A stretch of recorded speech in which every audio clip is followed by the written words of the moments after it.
what is a rabbi? A rabbi, their job, or the leaders, right, the prophets, their job, they are above. They're above this, like we say, the rat race. We're all running around the rat race. And the spiritual leaders, they're supposed to help you to be aware of your life. Are you going in the right direction? To give you inspiration, to help you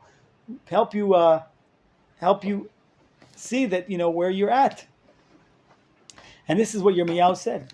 En ish nicham al rato le'mo ma'asiti. People are not stopping to say, why did I do this bad thing? If a person is aware that I'm doing something wrong, then you can fix. Then, at least a person feels it, right? Knowing the problem is half the battle. Because okay, I have something I need to fix. I have something that's negative. Kulo, we know in this generation, people don't want to get married. Or people that do get married are having very bad marriages.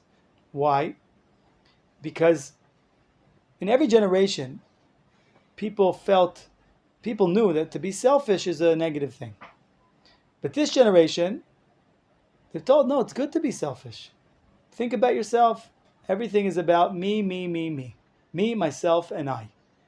It's all about your own pleasure, your own personal development, your own personal growth. It's wonderful. We're learning a book about personal development, personal growth. But why are we doing this? In order to serve God, in order to be better people, in order to be able to give more. So you have to have a big goal. If you don't have a big goal, what's it for? It's to serve God. But if it's just about me, and ish nicham al rato, me'asiti, people are running, like we said, kashsus shotef b'milchama, like a horse that's running in battle. Rodfim v'olchim b'merutzat hergelam, they're running with their habits, right, with their whatever, their natural, and this their natural habits. And like we said, this is what it means to be a Jew. You have Yaakov and you have Esav. Yaakov means Ekev. It means the heel. Esav means, it's from the letters Asui. Rashi says, why was he called Esav? Because when he came out, he had coloring, he had long hair, so he looked like a full human being. That's Esav's, that's Esav's philosophy in life. You are perfect the way you are. There's nothing you have to change. Amalek, who comes from Esav, he says, if you try to change your negative character, you're going against God. Because God created you that way. So you have to be the way God made you. So Asui is like Oseh, like you just does. Made. It means made. Asui. You're made. Made. It means like cooked or like asui. It's baked. Like done. It's done. Done. Like the Maharal says, behema is the words ba, ma. Ba means in it. Ma, the mahut, the essence, everything it is. The animal is born. It starts to walk. It starts to, whatever it's going to do, it does within a few minutes of it being born. And there's nothing else that needs to change or develop or grow. But a person, we are what's called chokhmah. We need chokhmah. What is chokhmah? Koach ma. The ability to ask questions, to question, is the essence of what a human being is. To learn, the chokhmah. Koach ma. Right? There's something called a koach or befoal. So the essence of a human being is to learn. The essence is to grow. Yaakov is the heel. Right? The heel is the lowest part of the foot. What does Yaakov become? Yisrael. What is that? Letters Li Rosh. Yaakov goes from the lowest point, which is the heel, which is, we say, habit, right? What is Hergel? We said the enemy was Hergel. What is Hergel? Regel comes from the foot. Let your feet take you wherever you want to go. But not your feet have to take you, your head has to take you. Your understanding, your Torah, your guidance, you have to be the leader that tells your feet where to go. And if you do that, then you go from Yaakov to Yisrael to Li Rosh, and your head, which is, there's a beautiful Gemara tells a great story that there was once a king and he had a tree in his garden, very precious fruit and very how do you say, a very rare fruit, and he knew that if he put anybody to guard it, they would eat it. So he had a great idea. I'll put two guards. One has no feet and one has no eyes. So the person that has feet, he doesn't have eyes, so he can't go take it. The person that has eyes can't go take it because he doesn't have feet. Get it? They can work together. They can work together. If somebody comes, he could say, hey, throw a rock at him or something. Or go left, right. And that way they won't eat it because they can't, but they'll be protected. What happens? The person that can't walk tells the person that can see, come on my shoulders. And they go, they take the fruit and they eat it. The king comes and he says, where's the fruit? So the blind person says, I don't know, I can't see, I can't go get it. The person who sees says, I don't know, I can't walk, I can't go get it. So he puts the body, the guy with the eyes on top, and he says, I'm judging you like this. So what's the parable? Is that the body is blind. The soul has no feet, right? As soon as and this is the relationship. This is the relationship of the body and the soul in this world. And that's why when you go up to Shemaim, it says God puts the body and the soul together and judges us. The eyes, the chokhmah, the ability to understand, to learn, to see, is responsible for that's the shepherd. That's the animal the animal doesn't see. So it will do all kinds of negative things, not purposely, but it will do it. And the person with the eyes, the soul, has to guide, has to direct. It's like, for example, it's like you have a room, right? Here's a room, and you have 4 cameras here. You have 4 cameras watching what happens here. But if you block the cameras, then you can do whatever you want. The cameras, if we said you get drunk, you've just blocked all the cameras. And the Ramchal says that in the next chapter, he says, Chomriyut, the physical things of this world, an amazing understanding, Choshech halayla le'ein hasechel. The materialism of this world is darkness of the night to the eye of the intellect. It's blocking these cameras. You see, so that's why you have to be so aware, not to, try not to look. You don't want to block that eye. You want to keep the cameras, the third eye. Here we go. The eye, your third eye, your eye that is the understanding. You want to keep that awake and aware. And unfortunately, people are running like these horses in battle. What does that mean? They're running after their habits, as we mentioned.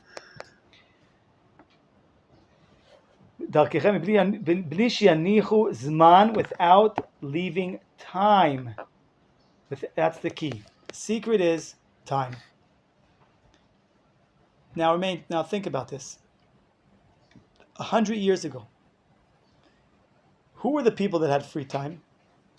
Only the aristocrats. 99% of people in the world were working 16 hours a day just to have bread to eat. Just to have bread to eat. Nobody had free time. Only this 1% of aristocrats, they had all the time in the world, and everyone else was slaves. 100 years ago, the Industrial Revolution takes place. Damn, you were Karl Marx. And suddenly, everybody has free time. What happened? Who took over free time? What is the Jew supposed to do with free time? Learn Torah. What else? Not watch TV. What else does a Jew do with free time besides learning Torah? Spend time with What's the Jewish culture? What's the culture, the cultural event that the Jews are involved with in their free time? Teaching. Chesed. Oh, chesed. Yeah. Chesed. In other words, there's a book. I forgot what it's called. Cheshbon Nefesh. Menachem Mendel Sitnov, and he says, you should always think, what am I doing now that's helping me and that's helping others? That's it. Very simple. Simple question. What I'm doing right now, is it helping myself? Is it helping others? That's it. There's no free time. Is this helping me? Am I sleeping so that I'll be healthy? Or am I doing something that's right now helping other people? Am I learning something that's going to help me grow? That's going to help me be a better person? That's going to help me? What? There's no such a thing. So what happened? Who swallowed up all the free time? We call Talbut Apnai, the after hours, the media, and he says, and this, right? So people are running. Running means that they're busy all the time. You don't have a second to think because you have to listen to this, you have to watch the show you didn't watch yet, you have to answer this, your phone is ringing, beeping. My phone is always on silent. I don't want to be, always like the master calls. Yes, master. No, he doesn't need to be, but don't worry, the Yetzirah got me in another way. How did he get me? It's always on silent. So I downloaded this app. It's called Quality Time. I highly recommend it. It tells you exactly how many times a day you open your phone. How many times a day, how many hours you're on your phone, and what you're watching. At the end of every day, you see how much time you're on the phone. And then I see how many times do I check so it's always on silent. So I said to the Yetzirah, I'm not going to be a slave. But I check so many times. How many times did I check today? Right? 79 times I unlocked the screen. So I thought that I'm a big chacham, right? It's going to be on silent. I won't be a slave, but I'm always checking. Did I get a message? So it's not really that I'm not a slave, right? The dream would be one day to get rid of this, but meanwhile, we have a need for it, so we try our best. You put a block on it. That's a little in brackets. Make sure you have a block. A phone without a block is completely. That's exactly what the Ramchal is talking about. Walking on the side of the river, when the dangers of you falling are closer, are much 99%, you're going to fall. Blind person walking on the ledge of a steep mountain that falls down into a, major cliff, most likely is going to fall. So whether you're doing it purposely, whether you're born blind, or you just decide, I don't care, I'm not going to do anything about it, it's the same thing. So that's a little plug on having a protection of the block on your phone. It's a must. Unfortunately, the government should be doing it, but they don't, so we all have to do it. Wait, so you think it should be legal? It should be illegal, for sure, to have the ability to press a button and go into the most disgusting, lowest, start a commune and ban it there? Okay, so let's keep going. So, like we said, you need time. Because time creates something that can happen that's very complex, having time. Right? You say you don't have time. If you say you don't have time, you're saying that you gave up on your life. You're saying, that's it. I don't have to, it's not a challenge. This world's not a challenge. It's no problem. You turned your what we call the survival. Survival is that all your attention goes into survival. People go, it's very difficult because he's going to explain later on what one of the problems is becoming a workaholic. And I was thinking about it. My son was in the army for 3.5 years. And when you go to the army, you have to work 24/7, 7 days a week. There's no break. Shalom Aleichem, Ezra. That's not my name. Moshe. Moshe. I remember that. I don't know why it's stuck in my head. Well, it's because of Ezra the Sofer. I remember talking about it. Got stuck. It got stuck. So anyway, so the question was, so I was telling my son, it's a big danger. Becoming a workaholic is a big danger. It's the first thing the Ramchal is going to talk about when we get to the next chapter, becoming a workaholic. But especially for soldiers, because they're 24/7, 7 days a week, but it's a matter of life and death. So, okay, you do that for a period of time. But when you go out into life, there's no excuse to be a workaholic. It's not an emergency. It's not, and that's why, the employees, they love, taking soldiers that just got out. They take advantage of that. Great, here's a guy, he thinks that now I'm going into the battle of life, and I was in the battle of the army, and now I'll just work day and night, and there's nothing else but work. and I'll milk this guy till the end. And really, it says Vayavo Yaakov Shalem. We're kind of going off track a little bit, but it's okay. Yaakov, it says Vayavo Yaakov Shalem. It says Yaakov comes and he was complete. What does Rav say? Amarav Shalem begufo, b'mamono, and betorato. Success means that you're able to balance your body, work, soul. You have to, like we said, first question you're asked when you get to Shamayim is kavat eitim la Torah. Did you set time for Torah? That we'll talk about in the next chapter. But basically, the idea is you have to have balance. You have to make time, because time is the key to really ask yourself, where's my human existence? How am I doing? How are you doing in there? What's happening? Are you okay? Right? But if you're in a crisis, if you're in a situation where the Yetzer Hara is telling you that it's an emergency, it's a crisis, it's a matter of life and death. So who has time to deal with idealism, values, personality? What do you mean? It's a dangerous situation. It's an emergency. Everything has to go. You put everything aside. That's what the Yetzer Hara is always. And you have to silence those war bells. Silence those war bells. You're not in war. It's not an emergency. It's not a crisis. Stop. Time out. That's what we all need. A time out. But Ze Bemet, this is the trick. This is the trick of the Yetzer Hara. Echad mitachbulot hayetzer hara ve'ormato. This is his trick from then till now, to make you work so hard. Le'achbid avodato betmidut alivot min adam. Your heart is busy. You don't have a second to think. You can't stop. Right? Where do we learn this from? How do we know this is the Yetzer Hara's trick? Because this is exactly what Paro did. Moshe Rabbeinu comes to the Jewish people and he says, we're going out.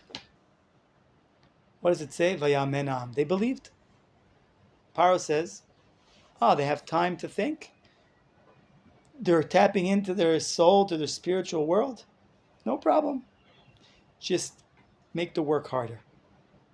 Just, how do you say, pump up the volume, louder music, more movies, more shows, more things. Keep them busier. They're not busy enough. Make it work. They have to get their degree or whatever they have to degree, and they have to do this, they have to do that, they have to everything, but they don't have time to stop and to think. Even when you're learning Torah, this is what the Ramchal is telling us. It's on the level of learning Torah. It's not bittul Torah to stop and think and ask yourself, cheshbon nefesh, where am I at? What's going on with me? Am I going in the right direction? How am I behaving? How am I? Again, the next chapter will explain how to do it. But now we're just talking about the concept. The general idea is that there's this force, this paro. Since then till now, he has his trick worked then and it works now, and everything has to become louder and noisier and more how do you say, exciting. And the movies and the shows, and people get sucked into these. They have these shows, series. People have to get through the series. Some people will sit 100 hours. They can't stop. I have to keep going. I have to get through the series. People won't sleep at night. They have to make it through, right? And this is the same trick that worked then for Paro thousands of years ago, and it works now. Just don't stop. Right? Just don't stop. Because I know if you stop, you're going to start asking yourself questions about your identity, your soul. Who are you? What are your values? What is your personality? This might bring you to build your personality, to build an identity, to come to a conclusion that I'm a human. I have a soul. I have a Tzelem Elokim. Oh, I don't want that to happen. All you are is a body. All you are is this world. Right? Just make a living. And this is the very, very big danger. And therefore, right? Because it says same thing. This is the Yetzer Hara from then till now. And he says, Ken hi atzat hayetzara ad bnei adam. That's the yetzara. Ki ish milchamahu melumad ba'amumiyut. We're talking with, what does that mean? Ish milchama. The yetzara is a man of war. Melumad be'amumiyut. He's a sophisticated, he has all the tricks. It says that when God asked Adam, why did you eat from the tree? He said, because of Chava. He asked Chava. She said, because of the snake. Why didn't he ask the snake? Because it says the snake is armumi. The snake is very conniving.